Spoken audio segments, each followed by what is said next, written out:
Dans la ville futuriste de Technopolis, les robots prenaient soin des enfants, leur proposant des jeux, des histoires et des leçons. Les enfants adoraient leurs compagnons mécaniques, et tous semblaient vivre en parfaite harmonie. Parmi eux se trouvait Max, un petit garçon curieux et plein d'imagination, qui passait ses journées à explorer les rues colorées de la ville, toujours accompagné de son fidèle ami, un robot nommé Zip. Mais un jour, alors qu'il jouait près d'un vieux parc abandonné, Max découvrit quelque chose d'étrange. Dans un coin ombragé, il aperçut un robot désactivé, recouvert de poussière et de feuilles. Intrigué, il s'approcha et reconnut que ce robot avait une apparence similaire à celle de Zip, mais beaucoup plus usée. Soudain, Zip, qui avait suivi Max, s'exclama « C'est mon ancien ami, Tico. Je l'ai connu avant qu'il ne soit désactivé. Il avait un cœur magnétique qui l'aidait à aimer et à ressentir des émotions. » Max, touché par l'histoire de Zip, décida de tout faire pour aider Tico. « Que faut-il pour le remettre en marche ?» demanda-t-il avec détermination. Zip répondit « Nous avons besoin de retrouver son cœur, mais il est caché quelque part dans cette ville. » Les deux amis entreprirent une quête passionnante à travers Technopolis. Ils visitèrent des lieux emblématiques, la bibliothèque des robots, où ils interrogèrent un vieux robot bibliothécaire, et l'atelier des inventeurs, où ils rencontrèrent une jeune génie qui les aida à décoder une carte ancienne décrivant l'emplacement du cœur de Tico. Après plusieurs jours d'aventure, de rires, mais aussi de défis, Max et Zip arrivèrent au sommet d'une colline, au bord d'un lac étincelant. Là, en plongeant dans l'eau, ils trouvèrent le cœur de Tico, brillant comme une étoile. Avec précaution, ils remontèrent la précieuse pièce. De retour au parc, Max et Zip installèrent le cœur dans Tico, et après quelques instants de silence, le robot se réactiva, les yeux pétillants. « Vous m'avez sauvé !» s'écria Tico, plein de joie. « Merci, mes amis. Je ne suis pas seulement un robot, je suis capable d'associer et de partager des émotions qui rendent la vie plus belle. » Max, ému, comprit l'importance de l'amitié et du travail d'équipe. Il réalisa que peu importe qu'on soit humain ou robot, chacun a une valeur unique et un rôle à jouer dans la société. Tico, Zip et Max devinrent inséparables et organisèrent même des ateliers pour sensibiliser les autres enfants à la nécessité de protéger et d'apprécier leurs amis robots. La leçon de vie, l'entraide et l'amitié transcendent les différences. Que l'on soit humain ou robot, chaque cœur a sa propre histoire à vivre et mérite d'être aimé. Ensemble, on peut surmonter n'importe quel obstacle et rendre le monde meilleur. Titre: Le bracelet de l'harmonie. Il était une fois, dans un petit village niché au bord d'une forêt luxuriante, une jeune fille nommée Elina. Curieuse et pleine de vie, elle passait ses journées à explorer la nature, fascinée par les animaux qui l'entouraient. Cependant, elle souvent se sentait triste, car elle ne pouvait pas communiquer avec eux. Un jour, en se promenant près d'un vieux chêne, Elina découvrit un bracelet scintillant à ses pieds. Intriguée, elle le ramassa et ressentit immédiatement une chaleur réconfortante. En l'enfilant, une douce mélodie flottant dans l'air l'entoura, et soudain, elle entendit une petite voix. « Bonjour, Elina. » C'était un petit écureuil nommé Toupie. Étonnée et ravie, Elina réalisa qu'elle pouvait désormais parler aux animaux. Toupie, aux yeux malicieux, lui expliqua que le bracelet avait le pouvoir de permettre à son porteur de comprendre le langage des animaux intelligents. Elina passa les jours suivants à explorer la forêt avec Toupie. Elle rencontra des oiseaux qui chantaient des histoires de la création du monde, des renards sages qui partageaient des légendes anciennes, et même un vieux hibou qui lui parla des dangers que laisserait l'ego de l'humanité sur la planète. Tout ce qu'il lui racontait mettait en avant l'importance de l'harmonie entre les espèces qui vivent côte à côte. Un jour, alors qu'elle était en compagnie de ses nouveaux amis, Elina apprit que certains humains du village, guidés par leur avidité, avaient décidé de couper des arbres pour construire de nouvelles maisons. Les animaux étaient terrifiés à l'idée de perdre leur foyer. Elina, touchée par leur détresse, décida qu'il fallait agir. Avec Toupie et tous les autres animaux, elle organisa une réunion au village. Elle invita les habitants à venir écouter ce que les animaux avaient à dire. La veille de la rencontre, elle se prépara soigneusement, tandis que ses amis de la forêt pratiquaient leur discours. Le grand jour arrivé, les villageois se rassemblèrent, perplexes mais curieux. Elina prit la parole, son cœur battant la chamade. « Chers amis, le bracelet que je porte m'a offert un don précieux, celui de comprendre les animaux. Ils ressentent la peur, la douleur, mais aussi la joie. Aujourd'hui, je vous invite à écouter leur voix. » Toupie, entouré d'animaux de toutes espèces, prit à son tour la parole. Il raconta comment chaque arbre, chaque ruisseau contribuait à l'équilibre de leur monde. Les oiseaux expliquèrent les dangers de la pollution et des destructions. À mesure que les histoires s'égrenaient, une prise de conscience émergea parmi les villageois. Finalement, le maire du village, ému, prit la parole. « Nous avons agi sans réfléchir, mais il est temps de changer. Nous devons cohabiter avec nos voisins de la forêt, non pas les ignorer. » Il proposa de créer un parc protégé, permettant aux humains de découvrir la beauté de la nature tout en protégeant les habitats des animaux. Tous applaudirent avec enthousiasme, et Elina sentit son cœur se remplir de fierté. Elle avait non seulement permis un échange précieux entre ces deux mondes, mais elle avait aussi renforcé l'idée que la coexistence était possible. En rentrant chez elle ce soir-là, Elina retira le bracelet avec un sourire. Plus qu'un simple accessoire, il avait été le symbole d'un changement profond. Elle comprit que la clé d'un avenir meilleur résidait dans l'écoute, le respect et l'ouverture d'esprit. Leçon de vie. Parfois, il suffit de tendre l'oreille pour entendre la voix des autres. Lorsque nous écoutons et respectons les besoins de chacun, nous pouvons construire ensemble un monde harmonieux. Dans un petit village nommé Révonia, un groupe d'enfants s'était lié d'amitié autour de leur passion commune pour les rêves. Chaque soir, après avoir terminé leurs devoirs, ils se retrouvaient sous un grand chêne, où ils partageaient leurs rêves et imaginaient des mondes fantastiques. Mais un jour, l'un d'eux, Mila, eut une idée encore plus audacieuse. Et si, au lieu de simplement partager leurs rêves, ils pouvaient les vivre ensemble?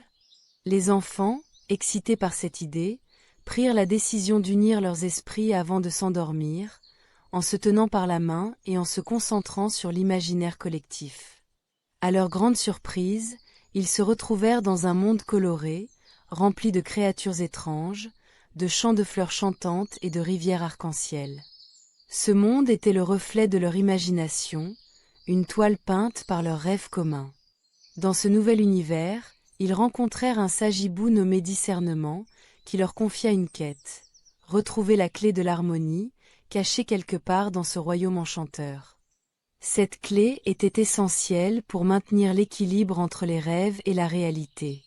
Pour la trouver, ils devaient parcourir divers paysages, chacun représentant une valeur importante pour la vie. La confiance, l'empathie, le courage et la créativité. Le premier arrêt fut la vallée de la confiance, où des montagnes escarpées les défiaient. Chaque enfant devait exprimer ses peurs et ses doutes avant de pouvoir avancer. Grâce au soutien mutuel, ils réussirent à gravir la montagne, apprenant ainsi l'importance de croire en soi et en les autres. Poursuivant leur voyage, ils découvrirent la forêt de l'empathie, où chaque arbre était capable de raconter l'histoire des animaux qui l'entouraient. Ici, ils apprirent à écouter réellement les histoires des autres, à comprendre leurs sentiments, et à reconnaître que chacun a ses propres luttes. Dans les gorges du courage, ils rencontrèrent un dragon géant qui gardait un passage secret. Bien que terrifiés, les enfants réalisèrent qu'ils pouvaient surmonter cette peur ensemble. Un par un, ils s'avancèrent et apprirent que le courage ne consiste pas à ne pas avoir peur, mais à agir malgré la peur. Enfin, ils arrivèrent au lac de la créativité, où des couleurs et des formes se rejoignaient dans une danse envoûtante. Ici, ils durent créer une œuvre collective, réunissant leurs idées uniques pour façonner un tableau vivant qui révélerait la clé de l'harmonie. Après avoir surmonté ces défis, ils découvrirent finalement la clé de l'harmonie, qui brillait d'un éclat doré. En retour de leur succès, le sage hibou leur révéla que cette clé était le symbole de leur amitié et de la collaboration. En travaillant ensemble, ils avaient non seulement découvert des valeurs essentielles, mais ils en avaient également renforcé leurs liens. Alors qu'ils revenaient dans la réalité, ils se réveillèrent tous avec un sourire, conscients que leur aventure dans le monde des rêves les avait rapprochés et leur avait appris une précieuse leçon. La force de l'amitié et le pouvoir de l'unité peuvent surmonter n'importe quel obstacle. Désormais, chaque soir sous le grand chêne, ils se rappelaient d'être là les uns pour les autres, cultivant leur imagination tout en appliquant les leçons apprises dans le monde réel. De cette manière, les rêves de Rayvonia ne cessèrent jamais d'évoluer, car ensemble, ils avaient découvert la magie de leur voix collective, solide comme un chêne. Titre: La quête des étoiles oubliées. Il était une fois, dans une école spatiale flottant au-dessus de la planète Lumina, un groupe d'amis inséparables. Nova, une brillante astronome, Orion, un passionné de technologie, Stella, une experte en langues extraterrestres, et Cosmo, le rêveur du groupe. Leur école, l'Académie des explorateurs galactiques, accueillait des élèves de toutes les galaxies, mais ils avaient un défi de taille devant eux. Un jour, leur professeur de cosmologie, le docteur Zénith, les convoqua. « Chers élèves, notre belle planète Lumina est en danger. Un ancien artefact, la clé des étoiles, a été dérobé. Si nous ne le retrouvons pas, notre monde sera oublié pour l'éternité. » L'inquiétude s'empara du groupe. « Nous avons une semaine pour résoudre l'énigme des étoiles oubliées. Cela nécessitera intelligence, créativité et travail d'équipe. » Déterminés, les amis commencèrent leur quête. Leur première étape les mena à la Bibliothèque intergalactique, un immense bâtiment rempli de livres anciens et de hologrammes de galaxies lointaines. Là, ils découvrirent un fragment de l'énigme, pour retrouver ce que l'univers a oublié, chercher où se rencontrent les trois lunes. Intrigués, ils décidèrent d'étudier la carte stellaire. Après plusieurs heures d'analyse, ils réalisèrent que les trois lunes étaient en fait dans le système de Silari, un endroit où ils avaient déjà fait un voyage scolaire. En utilisant le vaisseau spatial d'Orion, ils se dirigèrent vers Silari. En approchant, ils virent les trois lunes dansantes autour de leur planète. Cependant, en explorant la première lune, ils rencontrèrent une créature étrange et sage, un sélénite nommé Luma. « Pour progresser, vous devez déchiffrer la langue des étoiles, » dit Luma, avant de disparaître dans un nu de poussière d'étoiles. Stella se mit alors à traduire des symboles mystérieux gravés sur la lune. Chaque symbole représentait une valeur: respect, courage, amitié et persévérance. Le groupe comprit alors qu'ils devaient rassembler ces valeurs pour activer la clé des étoiles. Ils décidèrent de se rendre sur la deuxième lune, où ils pourraient tester leur amitié. Là, ils furent confrontés à des épreuves. Par exemple, une épreuve où ils devaient répondre à des questions sur l'histoire de Lumina. Chaque bonne réponse renforçait leur lien d'amitié et leur détermination. En réussissant à surmonter les obstacles, ils réalisèrent qu'ensemble, ils n'étaient pas seulement des amis, mais une équipe capable de surmonter n'importe quel défi. Finalement, ils voyagèrent vers la troisième lune. C'était là que se cachait l'artefact tant convoité, la clé des étoiles. Mais un dernier test les attendait, une chambre scellée où ils devaient aligner leurs valeurs. En plaçant des cristaux représentant respect, courage, amitié et persévérance dans le bon ordre, la chambre s'ouvrit, révélant la clé. Triomphants, Orion, Stella, Cosmo et Nova la prirent et retournèrent à Lumina. Lors de leur retour, ils arrivèrent juste à temps pour empêcher l'oubli de leur planète. À leur grande joie, la clé des étoiles émettait une lumière qui illuminait toute la région, rappelant à l'univers l'importance de Lumina. Le professeur Zénith les félicita. « Vous avez non seulement sauvé votre planète, mais vous avez également découvert une leçon précieuse. Chaque société, même celle qui peut sembler insignifiante, a sa valeur. Le respect, l'amitié et la persévérance sont les clés pour surmonter les défis. Et ainsi, Nova, Orion, Stella et Cosmo continuèrent leurs études à l'académie, plus unis que jamais, sachant que la richesse de leur amitié était la véritable essence de leur victoire. Leçon de vie.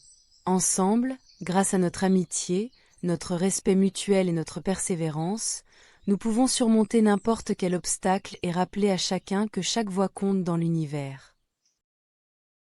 Titre: Le dragon de l'amitié. Dans la petite ville de Lumiville, une fillette nommée Clara passait ses journées à explorer les forêts environnantes, à rêver d'aventures extraordinaires. Un jour, alors qu'elle jouait près d'une rivière scintillante, Clara découvrit un petit dragon miniature, caché sous un feuillage. Son écaille brillait de mille feux, et ses yeux curieux semblaient remplis de mystère. Le dragon, qu'elle nomma Émeraude, était issu d'une expérience scientifique qui avait mal tourné. Un savant fou avait voulu créer le dragon parfait, mais son invention s'était échappée. Clara et Émeraude devinrent rapidement de grands amis. Ensemble, ils s'amusaient à explorer la nature, à voler dans le ciel et à partager des secrets. Mais un jour, une menace inattendue surgit dans leur paisible village. Des aliens aux apparences étranges venaient d'atterrir avec l'intention de conquérir Lumiville et de s'emparer de ses ressources. Les habitants, paniqués, se cachèrent dans leur maison. Clara, ne pouvant pas rester effrayée, se mit en quête d'une solution. Elle se souvint des pouvoirs magiques d'Émeraude, qui, grâce à la magie de l'amitié, pouvaient réaliser des choses incroyables. Réunissant son courage, Clara expliqua la situation à son ami dragon. « Émeraude, ensemble, nous pouvons faire quelque chose. » s'exclama Clara. Si nous unissons nos forces, peut-être que nous pourrons convaincre ces aliens de partir en leur montrant la beauté de notre ville. Le dragon, touché par la détermination de Clara, acquiesça d'un hochement de tête. Avec ses ailes étincelantes et son souffle magique, Émeraude pouvait créer des illusions éblouissantes. Clara réfléchit à un plan. Elles allaient organiser un spectacle lumineux dans le ciel pour attirer l'attention des aliens. Le soir venu, Clara et Émeraude commencèrent leur spectacle. Les étoiles brillaient, et le dragon produisit des gerbes de lumière colorée, créant des formes majestueuses de fleurs, d'animaux, et même des cœurs flottants. Émerveillés par cette beauté, les aliens s'approchèrent pour observer de plus près. Clara, profitant de ce moment, s'adressa aux aliens. « Regardez ce que notre amitié et notre créativité peuvent réaliser. Nous ne sommes pas des ennemis, mais des amis. Pourquoi ne pas partager la beauté de notre monde au lieu de le conquérir ?» Les aliens, touchés par les paroles de Clara et le spectacle enchanteur d'Émeraude, réalisèrent que la peur et la conquête n'étaient pas la solution. Ils décidèrent de renoncer à leur projet et d'étudier la ville de Lumiville pour en apprendre davantage sur son petit peuple et ses merveilles. Le lendemain, la ville de Lumiville était en effervescence. Les habitants, soulagés, remercièrent Clara et Émeraude pour leur bravoure et leur créativité. Grâce à l'amitié et à la confiance, un conflit avait été évité et de nouvelles amitiés s'étaient formées. À partir de ce jour, Émeraude et Clara continuèrent à explorer le monde, à partager des histoires et à répandre la magie de l'amitié. Et ainsi, Lumiville devint non seulement une ville rayonnante de culture et de bonheur, mais aussi un exemple pour tous de la puissance de l'amitié. Leçon de la vie. Parfois, la peur peut nous pousser à penser que la violence est la seule option. Cependant, apprendre à communiquer et à partager nos différences peut transformer des ennemis en amis. L'amitié et la créativité sont des forces puissantes qui peuvent surmonter tous les obstacles. Dans la ville futuriste de Technopolis, les robots prenaient soin des enfants, leur proposant des jeux, des histoires et des leçons. Les enfants adoraient leurs compagnons mécaniques, et tous semblaient vivre en parfaite harmonie. Parmi eux se trouvait Max, un petit garçon curieux et plein d'imagination, qui passait ses journées à explorer les rues colorées de la ville, toujours accompagné de son fidèle ami, un robot nommé Zip. Mais un jour, alors qu'il jouait près d'un vieux parc abandonné, Max découvrit quelque chose d'étrange. Dans un coin ombragé, il aperçut un robot désactivé, recouvert de poussière et de feuilles. Intrigué, il s'approcha et reconnut que ce robot avait une apparence similaire à celle de Zip, mais beaucoup plus usée. Soudain, Zip, qui avait suivi Max, s'exclama « C'est mon ancien ami, Tycho. Je l'ai connu avant qu'il ne soit désactivé. Il avait un cœur magnétique qui l'aidait à aimer et à ressentir des émotions. » Max, touché par l'histoire de Zip, décida de tout faire pour aider Tycho. Que faut-il pour le remettre en marche? Demanda-t-il avec détermination. Zip répondit, « Nous avons besoin de retrouver son cœur, mais il est caché quelque part dans cette ville. » Les deux amis entreprirent une quête passionnante à travers Technopolis. Ils visitèrent des lieux emblématiques, la bibliothèque des robots, où ils interrogèrent un vieux robot bibliothécaire, et l'atelier des inventeurs, où ils rencontrèrent une jeune génie qui les aida à décoder une carte ancienne décrivant l'emplacement du cœur de Tycho.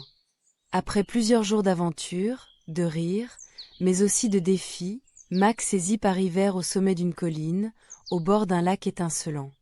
Là, en plongeant dans l'eau, ils trouvèrent le cœur de Tycho, brillant comme une étoile. Avec précaution, ils remontèrent la précieuse pièce.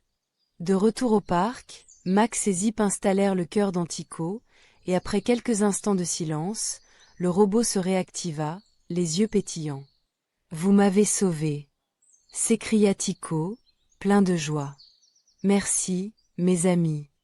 Je ne suis pas seulement un robot, je suis capable d'associer et de partager des émotions qui rendent la vie plus belle. » Max, ému, comprit l'importance de l'amitié et du travail d'équipe. Il réalisa que peu importe qu'on soit humain ou robot, chacun a une valeur unique et un rôle à jouer dans la société.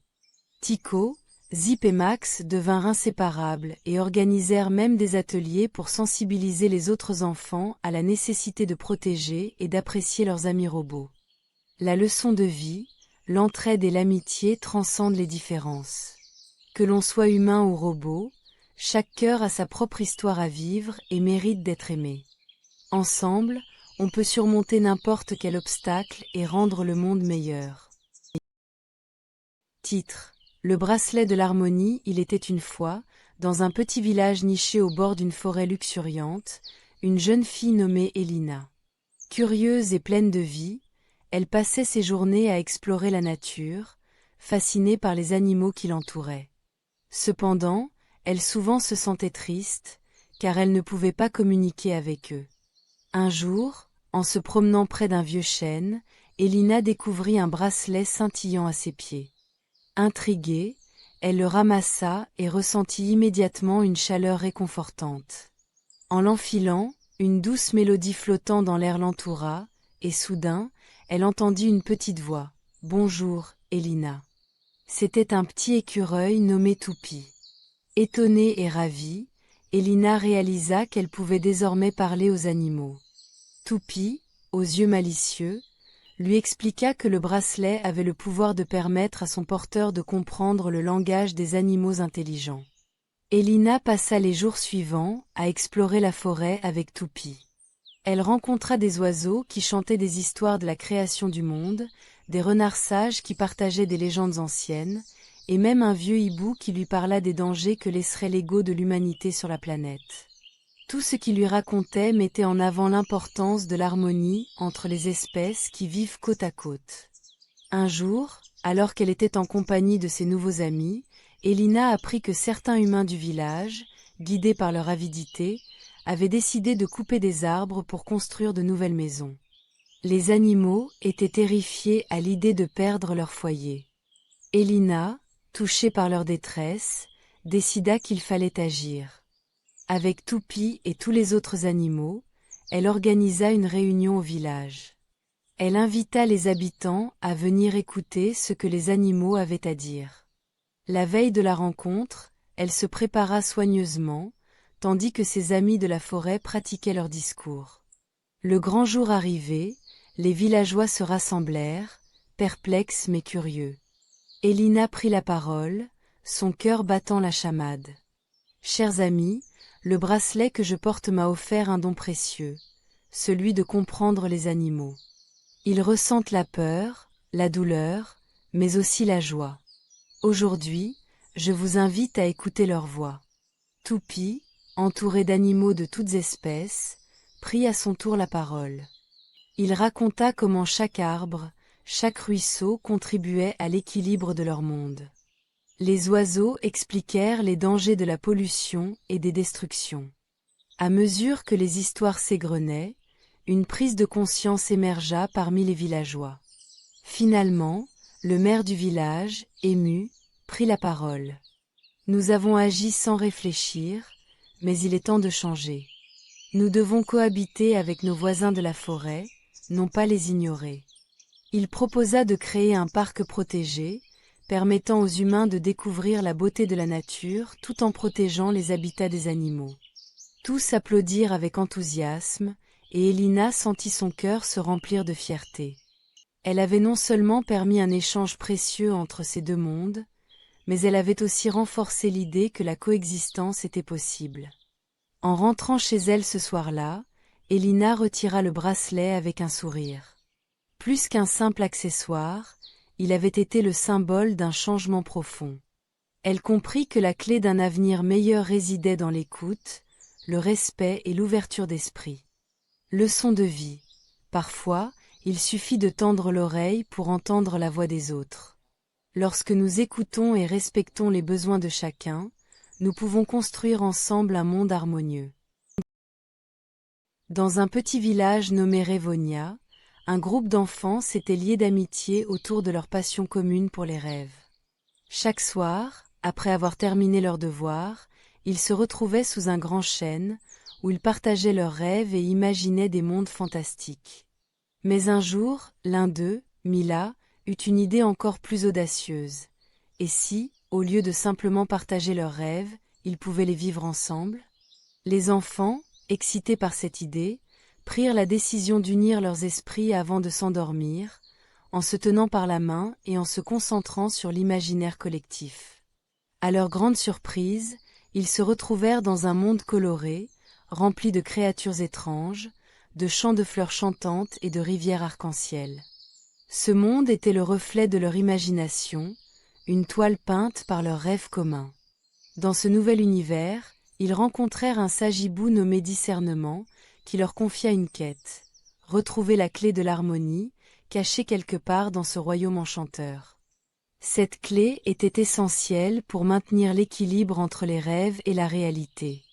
Pour la trouver, ils devaient parcourir divers paysages, chacun représentant une valeur importante pour la vie.